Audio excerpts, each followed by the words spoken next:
앞서 전해드린 대로 민주노총 산하 노조들이 오늘부터 서울 도심에서 대규모 집회를 열 계획입니다. 네, 관련 내용 정혁진 변호사, 이승훈 변호사와 함께 자세히 짚어보도록 하겠습니다. 안녕하세요. 안녕하세요.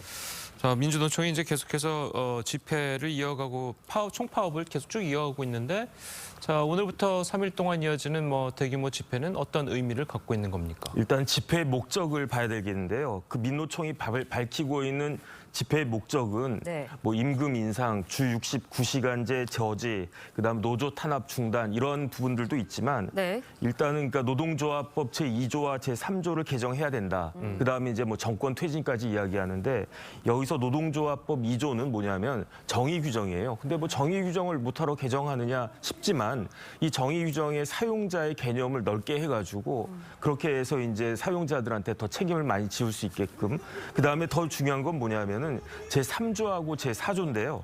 제3조는 손해배상 청구를 제한할 수 있게끔 규정하고 있는데 거기에 어떻게 규정이 되어 있냐면 어떠한 경우에도 폭력이나 그 파괴 행위는 정당한 행위로 해석되지 않고 그렇기 때문에 그 부분에 대해서는 형사적인 책임도 있지만 민사상의 손해배상 책임을 져야 된다 이렇게 해석이 되는데 이 부분에 대해서 이제 아마 좀 개정을 해야 된다라고 주장을 하면서 이번에 이제 파업을 하려고 하는데 어떤 그 반향을 일으킬지 얼마나 공감을 일으킬지는 지켜봐야 되지 않을까 싶습니다. 네, 일각에서는 이제 근무 환경 개선이나 임금 인상 이 부분에서는 좀 이해가 가지만 정권 퇴진을 요구한다면서 집회에 사유로 드는 거는 좀 이해가 안 간다라는 부분도 있거든요. 그래서 원칙적으로는 정권 퇴진을 위한 어떤 노동쟁의 이런 것들은 할 수 없고요.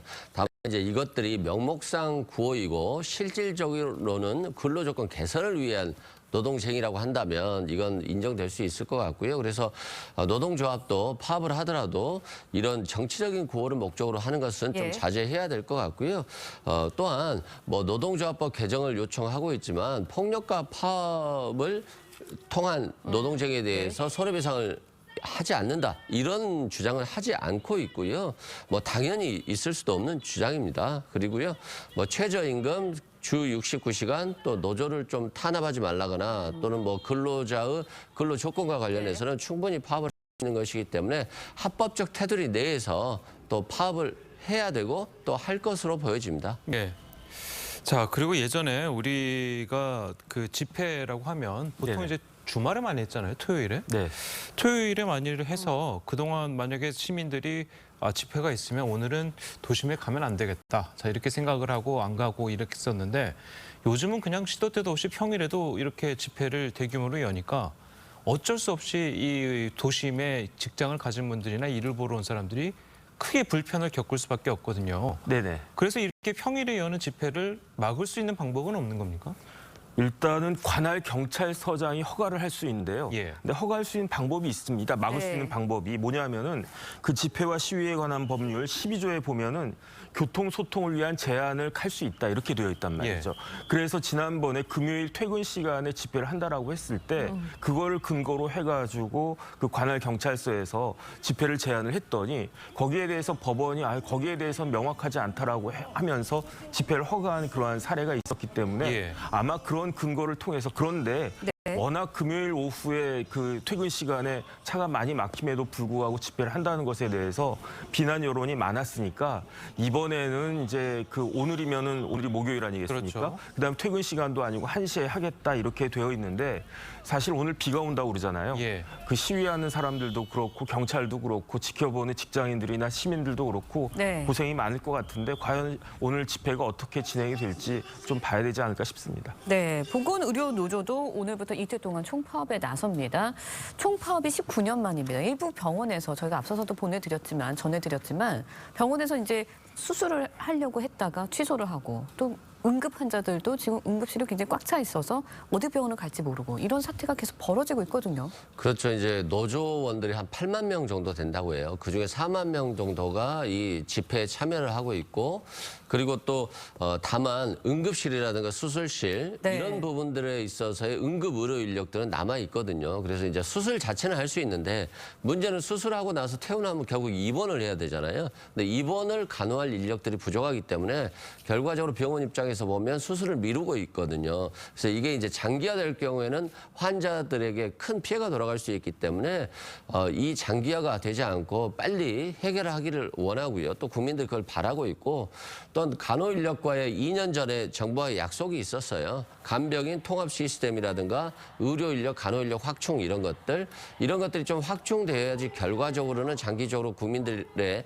또는 환자들에게 유리한 거 아니겠습니까? 예. 이런 것들 빨리 좀 합의했던 안들을 신속히 이행해서 이 파업이 장기화되지 않도록 좀 하는 바람입니다. 예.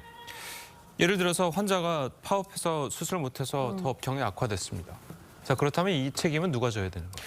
제가 사실은 의료중재원 비상임 감정위원을 한 10년 가까이 하고 네. 있거든요. 그런데 의료중재원에 이런 비슷한 케이스들이 들어올 때가 있어요. 그런데 중요한 건 뭐냐면 손해배상 청구는 모든 것들을 피해자인 원고가 다 입증을 해야 된다고요. 예. 그렇기 때문에 이게 참 인정을 해주고 싶어도 또 일방의 이야기만 들을 수 없기 때문에 그렇기 때문에 사실은 굉장히 현실적으로 그 피해 배상을 받기는 어려운데 그런데 다른 분들도 아니고 이렇게 병원에 종사하는 사람들이 우리나라에 참사가 여러 번 있지 않았습니까? 예. 그때 어떤 일이 있었냐면 골든타임이 있었잖아요. 그 골든타임을 놓쳐가지고 사람들이 살 수 있는 사람들이 피해를 입은 경우가 굉장히 많았는데 이거는 그런 참사도 아니고 일반적인 상황인데 병원이 저렇게 그 파업을 함으로 인해 가지고 골든타임을 놓쳐서 어떤 환자가 사망하거나 그렇게 된다라고 하면 환자 본인이나 아니면 그 가족 입장에서는 이게 얼마나 억울하겠습니까?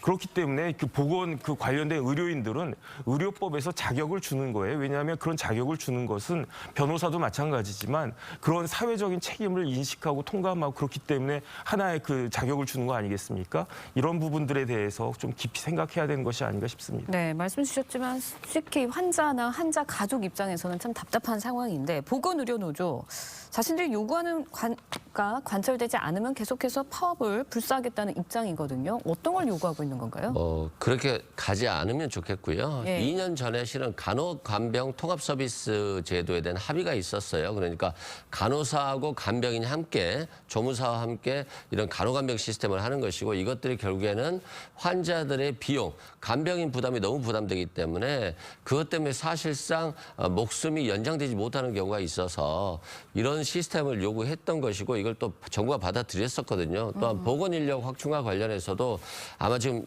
간호사들이 3교대를 한다고 합니다. 그래서 당직 근무가 굉장히 많이 늘어나서 사실상 굉장히 이직률이 높다고 해요. 그래서 네. 간호사 숫자가 너무 부족해서 의료법상으로는 환자 12명, 간호사 1명당 환자 12명 이하여야 되지만 이 의료법을 위반해서 12명 이상으로 간호를 하고 있다고 합니다. 그래서 사실상 간호가 제대로 된 간호가 되지 않고 있기 때문에 빨리 간호 인력도 좀 늘려달라 이런 요구를 하고 있고요. 이 요구 자체는 이미 정부와 합의된 사항이기 때문에 정부하고 잘 협의를 해서 좀 이행을 했으면 좋겠고요.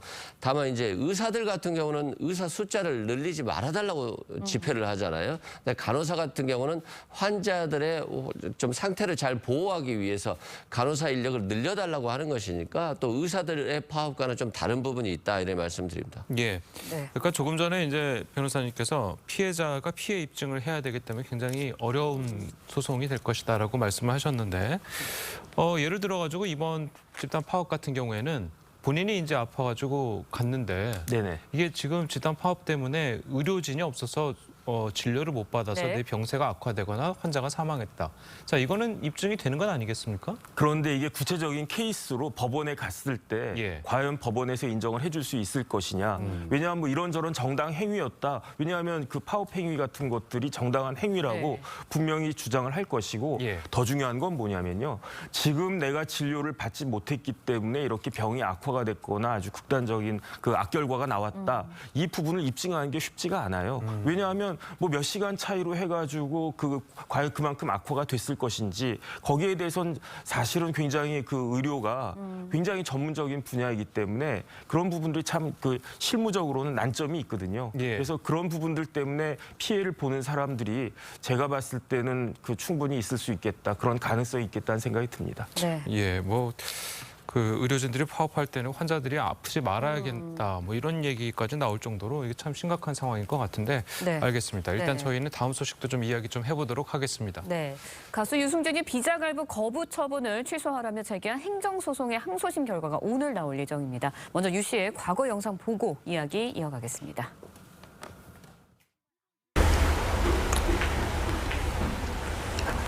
먼저 사죄하는 마음으로 이렇게 무릎을 꿇었습니다. 제가 한국의 혈통을 가지고 유승준이라는 이름을 가졌는데 내 아이들을 봐서도 그렇고 가족을 봐서도 그렇고 안 되겠다라는 어떤 방법으로든 선처를 해주셔서 제가 한국 땅을 다시 밟을 수 있도록 길을 열어주시고 저에게 다시 기회를 주셔서 예, 네. 지금 유승준 씨 이야기를 좀 봤는데, 저 지금 법원이 지금 우리나라 유승준의 비자 발급을 계속해서 거부를 하고 있는 거잖아요. 이게 네네. 정확한 이유가 뭡니까? 그런데 여기서 정확하게 이야기를 해야 돼요. 네. 그 우리나라 그 법원이 아니고 예. 제외 공관이거든요.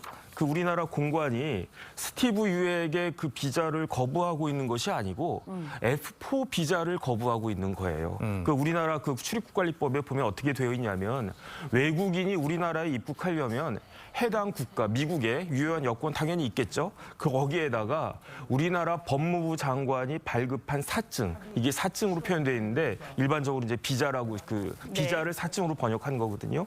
그렇기 때문에 외국인이 대한민국에 입국하는 것은 그 외국인의 권리가 아니고요. 우리나라 한국 정부의 재량이란 말이죠. 예. 그런데 비자가 어떻게 있냐면 비자가 A부터 H까지 있는데 제일 강력한 비자가 어떤 비자면 F5예요. F5는 영주권이거든요. 네. 그러니까 영주권 갖고 있으면 외국인이 뭐 우리나라 수시로 그냥 막 드나들 수 있으니까. 그 다음으로 중요한 게 뭐냐면 F4거든요. F4는 재외동포 비자인데 이것은 거의 영주권에 준하는 정도의 그 강력한 비자이기 때문에 그러니까 F4 비자를 갖고 있으면 한국에 와가지고 뭐 온갖 일 다 하고 뭐 다 해도 돈 벌고 뭐 그래도 다 상관이 없단 말이죠. 그런데 이렇게 비자를 발급할 권한이 이제 법무부 장관에게 있고 재외공관장에게도 이제 법무부 장관이 위임할 수 있는데 다른 비자도 아니고 F4 비자 관련해 가지고는 굉장히 신중하게 발급해야 되고 그만큼 재량성이 높고요. 예. 그다음에 이제 미국은 우리나라하고 그 체결되어 있지 않습니까? 비자 면제 그 국가이기 때문에 우리나라 사람도 미국 갈 때 그냥 에스타 등록만 하면 그냥 가잖아요. 예. 미국 사람도 마찬가지예요. 미국에 만약에 스티브 유가 그 우리나라 오고 싶으면 그냥 들어오면 됩니다. 들어오면 되는데 90일 동안 있을 수 있거든요. 예. 그럼에도 불구하고 한국에서 이런저런 그 영리 목적의 행위를 하기 위해서 꼭 F4 비자를 받아야 된다라고 하니까 그걸 우리나라 정부에서 용납할 수 없다는 겁니다. 아니 네. 그러면 지금 이승준이 아까 본 영상에서 내 아이들을 봐서라도 가족을 봐서도 안 되겠다. 어떤 방법으로든 선처를 해주셔서 제가 한국 땅을 다시 밟을 수 있도록. 자 그러면은 F4 비자가 아니라도 말씀하신 것처럼 그런 관광 비자라든지 이런 거 있으면 올 수 있는 거 아니겠습니까? 그러니까 스티브 유가 진짜로 제가 봤을 때 나쁘다라고 생각하는 게 첫 번째로 우리나라 병역 의무를 기피했잖아요. 예. 만약에 미국 국적을 취득하지 않았으면 이미 병역법 위반으로 형사처벌 받았을 겁니다. 그다음에 두 번째는 뭐냐면 지금 말을 갖다 자꾸 이렇게 혼동시켜가지고 우리나라 국민들을 기망하고 있는 거예요. 아니 스티브 유 같은 사람이 왜 못 들어오게 한국 땅을 못 밟게 만드느냐. 그게 예. 아니거든요. 들어올 수 있어요. 들어와가지고 90일 동안 있을 수 있는데 문제는 뭐냐면 돈벌이는 할 수 없다는 거죠.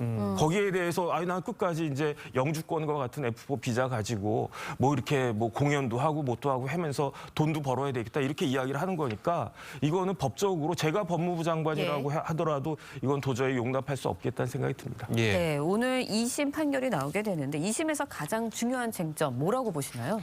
그렇습니다. 뭐 방금 말씀한 대로 우리 법무부라든가 비자 발급 예. 관련한 업체에서는 아무래도 이게 이제 편법으로 이제 출국을 했고 그리고 병역의 의무를 이행하지 않았기 때문에 이 경우는 입국 심사를 거쳐서 거부하겠다. 이건 네. 뭐 공익과 사익에 비교했을 때 국가의 병역 의무를 잠탈한 것들은 공익에 굉장히 위반하는 것이기 때문에 이건 허용할 수 없다 이런 거고요. 또 유승준 씨 입장에서 보면 아니 나는 한국 국적을 가졌던 동포 아니냐. 그냥 단순한 외국인이 아니기 때문에 출입국 관리법이 아니라 재외 동포법에 방법에 따라서 입국할 수 있고 또 취업을 할 수도 있어야 된다.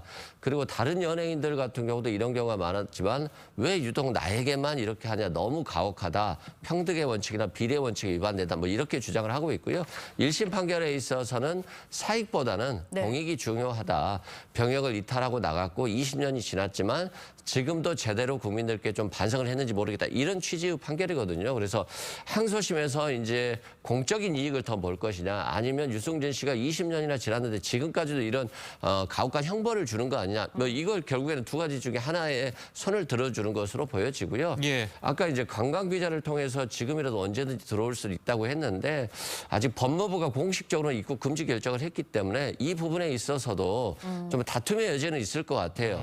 이거 신청했을 때 바로 받아줄 것이냐, 아니면 또 이거에 대해서까지도 거부할 수 있는지 여부는 아직도 뭐 다툼의 여지가 있기 때문에 어떻게 LA 총영사라든가 정부에서 어떻게 할지는 좀 지켜봐야 될 것 같습니다. 예, 알겠습니다. 자, 오늘 말씀은 여기까지 듣겠습니다. 잘 들었습니다. 고맙습니다.